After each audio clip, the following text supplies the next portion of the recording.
कभी ऐसा होता है, रात का गहरा सन्नाटा, आप अच्छे खासी गहरी नींद में हैं, दिन भर की थकान के बाद मन और शरीर दोनों को आराम मिल रहा है, और तभी अचानक आंख खुल जाती है।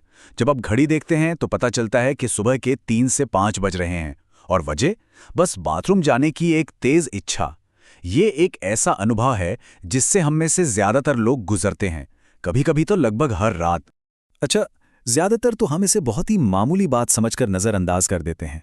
हम यही सोचते हैं कि भाई शायद रात को पानी कुछ ज्यादा पी लिया होगा, या फिर अब उम्र हो रही है तो ऐसा होता होगा। लेकिन क्या कभी ये ख्याल आया है कि आखिर हर बार नींद ठीक इसी खास समय पर क्यों टूटती है? दिन का या रात का कोई और समय क्यों नहीं? आज हम जिस नजरिए की बात करने जा रहे हैं वो शायद इस पूरे अनुभव को देखने का आपका तरीका ही बदल दे, क्योंकि आध्यात्मिक मान्यताओं की माने तो ये कोई आम शारीरिक घटना नहीं है। असल में ये ब्रह्मांड की तरफ से भेजा गया एक बहुत ही गहरा और रहस्यमयी संकेत भी हो सकता है। जैसा कि आप देख सकते हैं, एक ही घटना के दो बिल्कुल अलग अलग मतलब हो सकते हैं। एक तरफ है हमारा सामान्य तर्क जो कहता है कि ये बस एक शारीरिक जरूरत है, और दूसरी तरफ है एक गहरा आध्यात्मिक संकेत, एक पुकार, एक संदेश और एक ऐसा मौका भी जिसे हम शायद अब तक अनजाने में ही गंवाते आ रहे थे। हमारे प्राचीन ग्रंथों में सुबह 3 से 5 बजे के बीच के इस खास समय को ब्रह्म मुहूर्त कहा गया है। इसका मतलब है सृष्टिकर्ता का समय। जी हाँ, ये पूरे दिन का सबसे पवित्र और शक्तिशाली पहर माना जाता है। एक ऐसा वक्त जब इस ब्रह्मांड को चलाने वाली ऊर्जा अपने चरम पर होती है और देवीय शक्तियों से जुड़ना सबसे आसान हो जाता है। तो फिर इसका हमारी नींद टूटने से क्या लेना देना है? देखिए, इसका संबंध बहुत ही सीधा और गहरा है। ऐसी मान्यता है कि जब कोई दिव्य ऊर्जा हमसे संपर्क साधना चाहती है तो वो हमारे ही शरीर को एक जरिया बनाती है। हमें जगाने के लिए वो शरीर में उठने वाली इस इच्छा को एक डिवाइन अलार्म की तरह इस्तेमाल करती है। तो ये कोई शारीरिक गड़बड़ी नहीं, बल्कि एक आध्यात्मिक बुलावा है। तो अब बड़ा सवाल ये उठता है कि ये दिव्य शक्ति आखिर हमसे ही क्यों संपर्क करना चाहती है? ये संकेत हमें ही क्यों मिल रहा है? इसका जवाब हमारी आध्यात्मिक यात्रा में कहीं छुपा हो सकता है। चलिए उन 4 संभावित स्रोतों को जानते हैं जहां से ये पुकार आ सकती है। सबसे पहली और शायद सबसे गहरी वजह यह हो सकती है कि हमारी अपनी आत्मा जागृति की दहलीज पर है। हो सकता है कि हमारे अच्छे कर्मों या साधना की वजह से हमारा चेतन स्तर उस जगह पहुंच गया है जहां ये ब्रह्मांडीय ऊर्जाएं हमसे सीधा संवाद कर सकती हैं।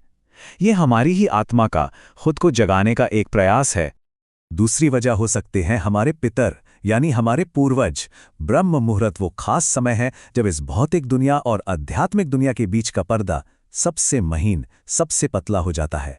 ऐसे में ये बहुत संभव है कि हमारे पूर्वज हमसे संपर्क साधना चाहते हों, हमें अपना आशीर्वाद देना चाहते हों, या फिर शायद किसी आने वाली मुश्किल के लिए आगाह कर रहे हों। तीसरी वजह हो सकती है हमारे इष्ट देव की पुकार। हम सभी का किसी न किसी देवी या देवता से एक विशेष जुड़ाव होता है। कई बार ऐसा होता है कि हम जीवन की भागदौड़ में उन्हें याद करना भूल जाते हैं, पर वो हमें नहीं भूलते, वो हमें याद दिला रहे हैं। और ब्रह्म मुहूर्त में की गई प्रार्थना बिना किसी रुकावट के सीधे उन तक पहुंचती है। और चौथी वजह है हमारे शरीर और इस पूरे ब्रह्मांड के बीच का एक कमाल का कनेक्शन। आयुर्वेद कहता है कि सुबह के वक्त हमारे शरीर में वात ऊर्जा, यानी हलचल पैदा करने वाली ऊर्जा, सबसे ज्यादा एक्टिव होती है। तो जब ब्रह्म मुहूर्त में ब्रह्मांड की ऊर्जा अपनी पीक पर होती है तो वो हमारे शरीर की इस ऊर्जा को भी जगा देती है, जिससे ये तीव्र इच्छा पैदा होती है। ये हमारे शरीर और ब्रह्मांड की घड़ी का एक सीधा सीधा तालमेल है। तो ठीक है, अब जब हम ये जानते हैं कि ये कोई मामूली बात नहीं है, तो अगला सवाल ये है कि इस संकेत का जवाब दिया कैसे जाए। अगली बार जब भी नींद इस वक्त खुले तो इसे एक परेशानी मत समझिए, इसे एक वरदान समझिए। चलिए अब देखते हैं कि इस कीमती मौके का फायदा कैसे उठाना है। देखिए, सबसे पहले तो नींद टूटने पर चिढ़ने या परेशान होने की बजाय मन ही मन उस दिव्य शक्ति का शुक्रिया अदा करें जिसने आपको जगाया। बाथरूम से लौटने के बाद तुरंत बिस्तर पर वापस चले जाना, बस यही हम गलती कर जाते हैं। इसकी जगह ठंडे पानी से हाथ मुंह धोइए और किसी शांत जगह पर सिर्फ 5 मिनट के लिए बस बैठ जाइए। आंखें बंद कीजिए और उस खामोशी को सुनने की कोशिश कीजिए। संदेश वही है। उस शांति में बैठकर आप बहुत कुछ कर सकते हैं। आप सिर्फ अपनी आती जाती सांसों पर ध्यान लगा सकते हैं, या फिर अपने इष्ट देव का ध्यान कर सकते हैं। अगर चाहें तो मन ही मन ओम का जाप करें या अपने पूर्वजों को याद करके उनसे मार्गदर्शन और आशीर्वाद मांगें। शुरुआत में हो सकता है मन भटकेगा, पर निराश मत होइए, बस कोशिश करते रहिए। तो अगली बार जब भी आपकी नींद सुबह 3 से 5 के बीच खुले, तो ये जरूर याद रखिएगा कि ये कोई इत्तेफाक नहीं है। ये इस ब्रह्मांड, आपके इष्ट देव, आपके पूर्वजों और खुद आपकी अपनी आत्मा की तरफ से एक पुकार है, एक निमंत्रण है जो कह रहा है, अब उठो, जागने का समय आ गया है।